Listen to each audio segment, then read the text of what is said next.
Este tiene pocos días, ¿eh?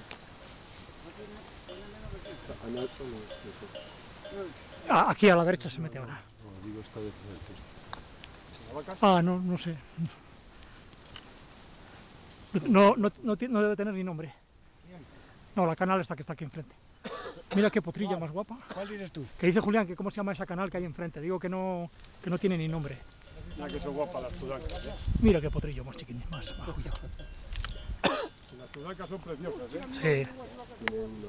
Tiene una cara bonita, tiene todos los ojos de perdiz, yucas.